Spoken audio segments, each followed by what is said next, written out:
This is Let's Talk Chattanooga Real Estate, the podcast where we cover home buying, home selling, home improvement tips and ideas, market trends and developments, and investing in real estate. If you own real estate in the Chattanooga, Tennessee area, or want to own real estate here, then you're in the right place. Let's Talk Chattanooga Real Estate is hosted by Blake Watson, a real estate agent and investor in Tennessee and Georgia, brokered by eXp Realty LLC. Welcome to Let's Talk Chattanooga Real Estate. I'm your host, Blake Watson, a realtor with eXp Realty LLC. Now today we're talking about some of the steps to prepare your house for sale. Now this is going to be after you've already decided to sell your house and you're hiring me, or you've hired another agent, or possibly you're going to sell it yourself. First, you've really got to think about what it is about your house that makes it stand apart from other homes for sale in the area. So you look at other homes. You can look at them online. You can drive down the road and look at them. But look at other homes that are for sale in the area. How are these like yours, and what makes yours different? There's an 80-20 rule that applies to many things in life. It applies to business. It applies to investing. The 80-20 rule also applies to selling a home. Think about it this way. 80% of your home's features are probably pretty similar to other homes that are like yours in the area. So that 80% of the features of your home, it's what makes it similar to other homes in the area, much like yours. It's that 20% that makes your home unique. And that's what we look for to grab a buyer's attention. This is what you're going to latch onto as part of your key description of your home, as well as any photographs and videos that you may have. This 20% might be your view. It doesn't have to be a view of the mountains or a lakefront view. It doesn't have to be those kinds of views. You might have a beautiful view of the sunset or an amazing view of the sunrise. If your home is in the woods or out in the country, maybe you have a lot of wildlife that comes to your backyard. So you get to watch that wildlife. That's the view. That's something special that your home brings. Maybe it's the large deck that you have for entertaining and for just enjoying and relaxing in your backyard. Or you have a large front porch. That 20% might be the privacy that your home affords. That's part of your 20%. The location certainly can be your 20%. If you're located very close to shopping, if you're located downtown, you're close to entertainment, you can even be close to the grocery store or Walmart or Dollar General. If your location is special and unique, then it may be your 20%. A fenced backyard, a large yard, maybe a pool or a hot tub. If the houses in your area, in your neighborhood, don't typically have a pool, well, then there's your 20% because you have a pool. You've probably heard it said that a pool does not necessarily impact the value of your home, and that's true. What it may impact, though, is the people that are interested in buying a home with a pool. Well, they're going to come to your house, and they're going to be very excited about your house. That's what's going to make your home memorable. When a potential buyer has been looking at 6 to 10 homes over a weekend, maybe your house, with this unique 20% that you focused on, it certainly will be the thing that they remember. If you have highlighted something very unique and special about your house, then that will be the reason someone can remember your house after they have looked at numerous other homes. They can think back and say, you know, that house had that great view of the ridgeline, or that house had the privacy, or yes, it did have a fenced backyard. That'll be great for my pets. Whatever your 20% is, that's what we want to really focus on. Writing the appealing description of a house is a very important element that you don't want to miss. That description of the house really sets the tone and the expectations of a potential buyer. Okay, you've determined what the description of the house will be. Now let's focus on how it is presented when someone is looking for homes. And as you know, almost every house is first seen online and with photographs. So the photographs are the key to really making your home catch someone's attention early on in the process. So you're going to make sure that your house is cleaned up and ready for photographs. Your house needs to be Instagram ready. People need to be able to see themselves enjoying themselves in your house. That's why these photographs are so important. And curb appeal is the first step. So how do you prepare for making sure you have the best curb appeal? Well, certainly you want to mow your lawn and trim the shrubs. You want to edge your gardens and walkways.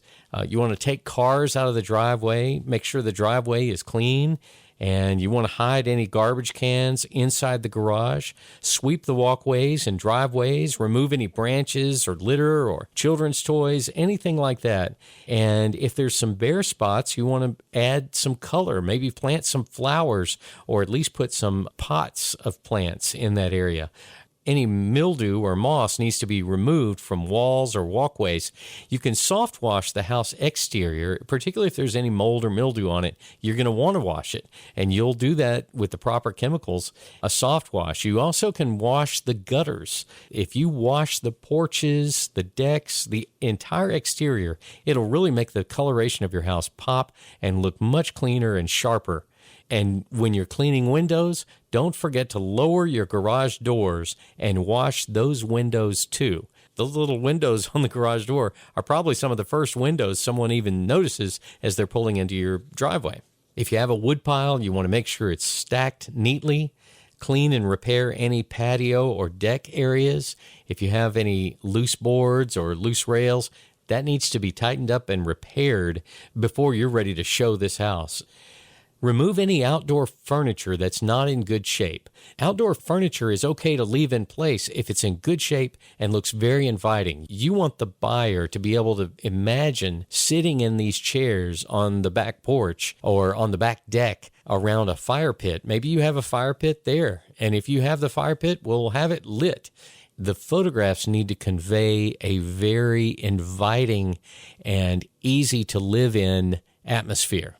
If you have a pool, make sure it is sparkling clean. Now, let's focus on the front door for a moment. If you can paint the front door fresh, then do it. And black is the number one most attractive color for a front door. Now, certainly other colors can work, and maybe your home needs a different color, but just so you know, the black door is the most common inviting front door to have on a house. Add a new front door mat. Front door mat is inexpensive. $15 maybe for a welcome mat. Brand new welcome mat does a great job of inviting people into the home. Now, let's look at the inside of the house. You're going to want to pack clothes and items that you won't need again until after you've moved. Go ahead and pack them now if you can.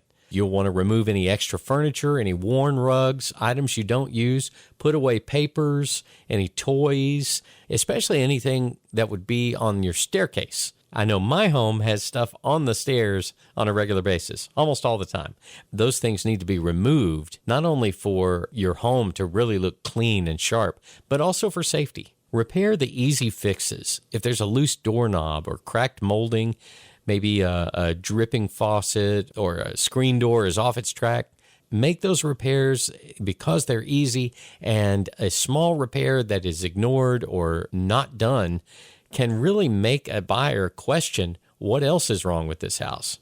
Appliances need to be spotless inside and out, and all appliances need to be in working order. Don't forget to clean out those forgotten spots, the top of the refrigerator or under the sink. And keep counters as clear and empty as you possibly can. For the living room, you want to make it cozy and inviting. Discard any chipped or worn furniture or frayed or worn rugs. And I would recommend removing personal photos, or as many of them as you can, and remove as much clutter as you can. In the master bedroom, you're going to organize your furniture and create a spacious look with some well-defined sitting, sleeping, and dressing areas. You want buyers to be able to envision themselves in that home. You want to organize and minimize any clutter in the closets. You can't tuck everything into the closet. You need to remove as much as you can so that the closet looks roomy. In the bathrooms, make sure your tile, your fixtures, your shower doors are all clean and shining, and stow any personal hygiene items away and put out fresh towels and linens. In the dining area, go ahead and set the table and make it look nice. Set the table for a more formal dinner so that buyers can envision themselves entertaining folks in this house. Here's some general tips for the interior. You want to add a fresh coat of interior paint in light and neutral colors if you can. Wash all the windows, vacuum the blinds, wash the windowsills, clean the fireplace, clean out and organize closets. Make access for inspections very easy so that when someone is coming in your home, they can easily access areas that they need to see, and provide bright lighting throughout the home. This is great for photographs and later for presenting your home. You'll want to remove any refrigerator magnets and don't have anything hanging on the refrigerator. Take any kitchen towels that are hanging, remove them, clear the countertops, clear away those small appliances, toasters and blenders. No pots and pans should be out on the stovetop at all. And if there's a trash can that's not already hidden in your kitchen, then it needs to be removed from the kitchen. Removing the clutter helps make your home look larger, and it helps a potential buyer to picture their own belongings in your home. A couple things in the bathroom. Don't forget to close the shower curtain if you have one, and have a toilet lid down. Beds should all be made, and kids' toys should be packed away. If you can remove everything from a bedside table except the lamp, then do so. And all window blinds or drapes should be open. And remember this, when it comes to accessories on a table, less is more. No more than 2 accessories per table. So keep it clean. These are all things that you need to do just to prepare your house for photographs and for ultimately showing your home to potential buyers. Staging is very important for photographs and for showing your house. So all the things I've discussed are really staging and preparing your home to look welcoming. As a realtor, I also recommend professional stagers, and they can use the items you already have in the house, or if you have already moved everything out and the house is empty, then they can bring furniture in and stage the home with staging furniture. So staging is an important element of preparing your home for photographs and for showings. In my role as a realtor, I also bring production value to my listings. So if I am listing your house, professionally shot and edited photos of your house will make it look as good as possible. I've been a photographer my whole life, and I do take great pictures. I still hire a professional photographer who does this with all the right equipment and software so the pictures really pop and make your house stand out. So if you hire me as your realtor, I'm going to be hiring a professional photographer to take care of those photographs. I'll produce a virtual walkthrough of your house. It's a 3D home tour, and this helps set your house apart from other houses for sale. I'll come through for video and use a stabilized gimbal, high-definition 4K video. We put that on YouTube, and that's a full walkthrough video along with me giving a commentary about all the features of your house. Now, not only will I show the rooms, but I'm going to show the systems, the HVAC, the water heater, everything in the house. This is a full-length walkthrough. It's about 7 to 10 minutes long, and it's high-quality video. Now, this is separate from shorter walkthrough videos I'll produce for posting on social media. That's going to be on Instagram, Facebook, LinkedIn, and TikTok. Those kind of videos are short. They don't show every detail of the house like that long-form video that I'll also produce. I do prepare video social media posts of your house. Not just a social media post, but a video post, because video catches more attention than just still photos. I'm going to set up a landing page on my website for your house and a unique text code that I'll also have on the yard sign out front. If someone is driving by your house, they can text the code for details about your house for sale. These are just a few of the things. Of course, I bring a lot of expertise to the table, but these are the specific things I do that are focused really on the presentation of your house and the photographs and the videos of your house. So if you hire me, that's what I'm going to do. So if you're considering selling your house, then let's talk. My name is Blake Watson. I'm a realtor with eXp Realty, LLC. My mobile phone is 423-315-1815. You are welcome to call me or text me, and you can do that at any time. If I miss your call, I'm going to call you back. If I'm asleep or away from my phone and you text me, it's fine. I'm going to text you back the next day during business hours. Find me on Facebook and LinkedIn as Blake Watson and on Instagram as Rock and Roll Blake. My website is realestatebyblake.com. Please subscribe to this podcast so you won't miss an episode, and I look forward to talking with you next week on Let's Talk Chattanooga Real Estate.